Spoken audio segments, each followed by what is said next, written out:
like me, you don't enjoy embroidering the teddy bear's eyes, you may wish to use plastic toy safety eyes. Toy safety eyes come in a variety of different colours, and for my polar bear I decided to use a black toy safety eye, and for my little pony I used a brown eye. The eyes come in a variety of different sizes, and for my bears I like to use eyes which are 12mm in diameter. I have joined the seam from the tip of the nose to the chin using an invisible mattress stitch, and then I've also joined the seam from the gathered back of the head to this point here, leaving an opening of about 3.5 centimeters. I've stuffed the head quite firmly, which will help me then decide on the position of the plastic eyes. I like to leave about 7 stitches between eyes, so looking at it here, 1, 2, 3, 4, 5, 6, 7. And so I'm thinking I'm going to position the first eye about here. So taking the plastic safety eye, you simply push the eye into the gap in the stitches like so.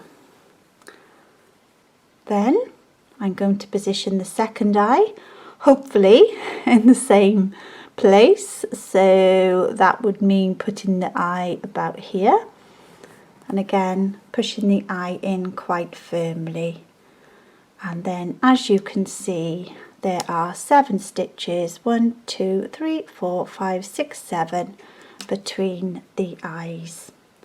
The beauty of using plastic eyes is that if you're not quite happy with the positioning, you can simply take them out and try them in another position until you're happy with them.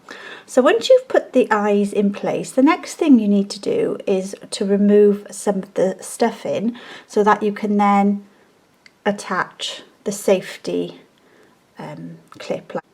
I've removed the majority of the stuffing, and now you simply need to turn the head inside out like so, just so that you can reach the stem of the eye, and then you simply need to push the lock washer on top of the stem. This does require quite a bit of force, and you may find it easier to soak the plastic in some hot water beforehand, as that does soften it slightly, which makes it a little easier to push the lock onto the stem like so.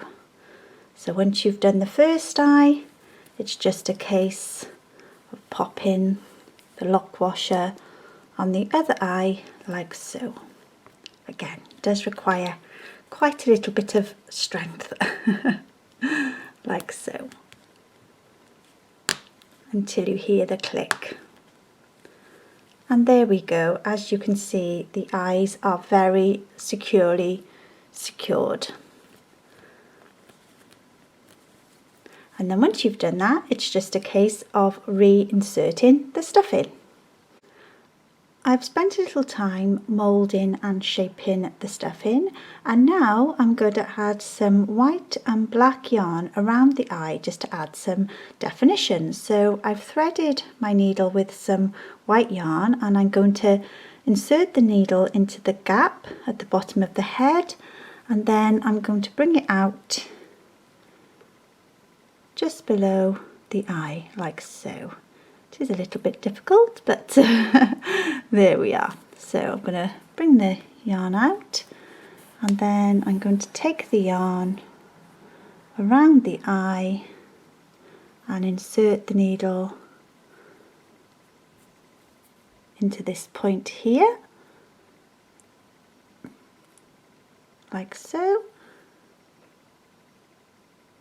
and then bring the needle back through the base of the head and pull the yarn tightly like so.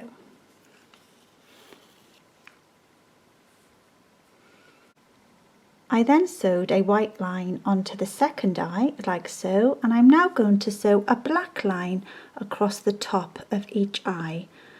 So I inserted my needle with black yarn into the bottom of the head and I brought it out into this position here, like so. So I'm going to take my needle and bring the yarn across the eye, and I'm just going to insert my needle at this point here,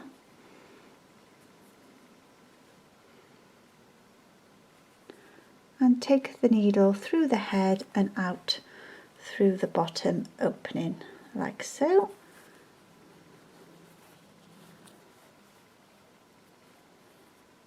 And there we have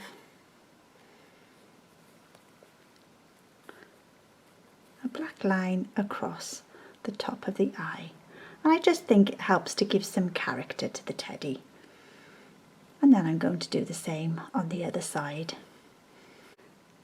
To keep the black and white lines in position and to stop them moving up over the eye, you may like to add a little stitch.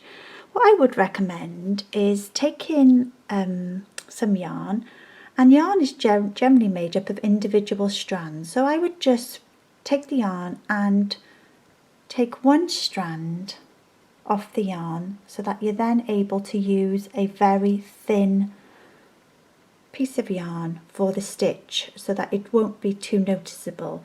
So using this very thin but strong piece of yarn, thread your needle and then take the needle once again through the base of the head, bring the needle out just above the center of the eye, and then use this very thin thread just to secure the black yarn in position like so. So I've just brought it out, as you can see. I'm going to bring the yarn over the top of the eye and then take the yarn back through like so, and that will just help keep the black line in position and stop it moving around. You could also put a stitch to either side as well, and then that'll really help to secure the yarn in place. But as the yarn is so thin, you can't really see it.